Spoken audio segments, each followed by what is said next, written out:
Hello guys, week 5 of the pull-up program. So we've got a few changes this week from the previous 4 weeks. So we've took the EMOM out and then we've got a little bit of different accessory type work to really sort of strengthen up each position in your pull-up. So we've still got the weighted pull-up, 4 sets of 2 this week. So rather than it being 3 sets, we've gone more sets, 1 extra set, less reps, and a little bit heavier this week. We're aiming for about 70% of your 1 rep max.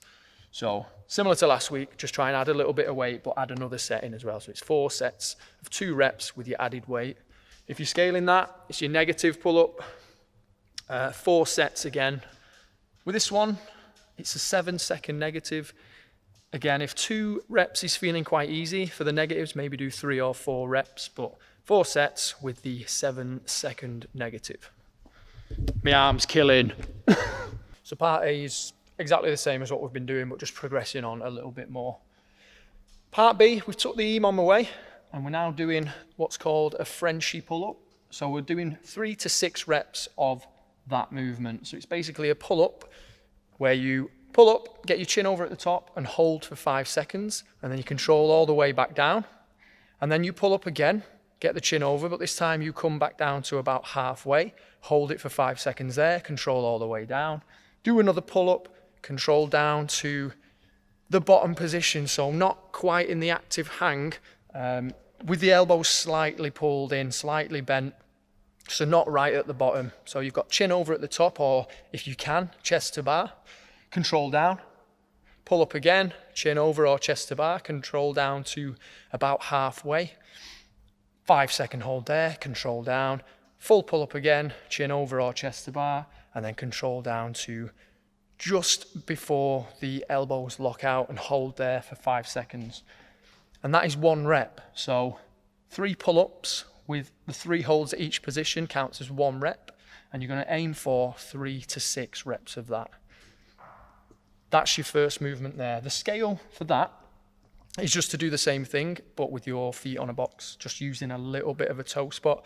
So as you can see in the video here, just having the legs help you throughout that movement. We've been doing the toe spot pull-up in previous weeks, so if you need to have a look at that, go back through those videos, or if you've been following the program, you'll know what you're doing, which would be ideal.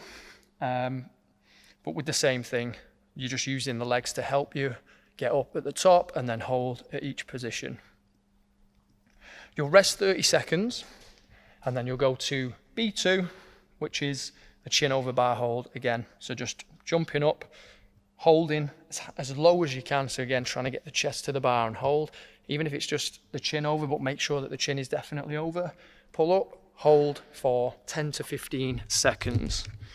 Once you've done that, you're gonna rest 30 seconds and then you're gonna do 5 tempo scap pulls. The tempo is basically a 3-second hold at the top and then 3-second negative controlling back down to the bottom. 1 in the bottom, 1 pulling yourself up again, and then same thing, hold for 3, control down for 3.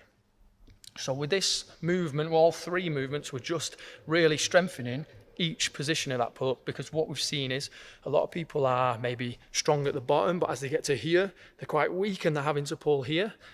Some people are the opposite. Once they get past that bottom bit, they can pull and get their chin over.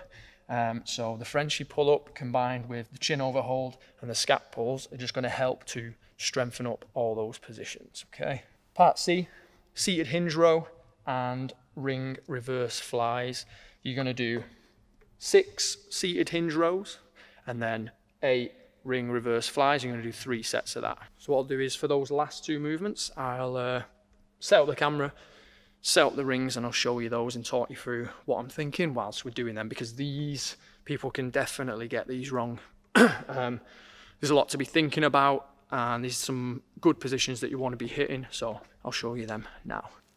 Okay, so for your seated hinge row, you're going to set the rings up fairly low, so they're probably about head height from when you're sat on the floor, so that you can keep your bum on the floor whilst you're going through the movement. The full hinge row, the hips would come up off the floor, but a lot of people tend to get the position wrong or really struggle with it. So what we can do is just scale it back a little bit so that you can feel the right thing. Feet on the floor, bum on the floor. You're going to start from the bottom. Try and get into that nice sort of hollow position.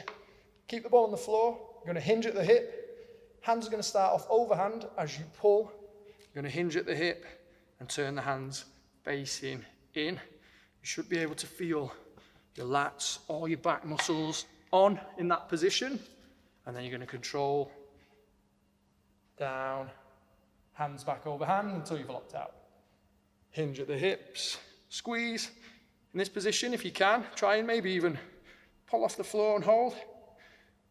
And then control back down. And then for the reverse flies, you can use the same set of rings. Similar thing, getting a nice tight position, no arching in the back. Almost start off with these too easy, and then as you get into the movement, if it's feeling too easy for the whole 8 reps, make it a little bit harder, but always start off very upright.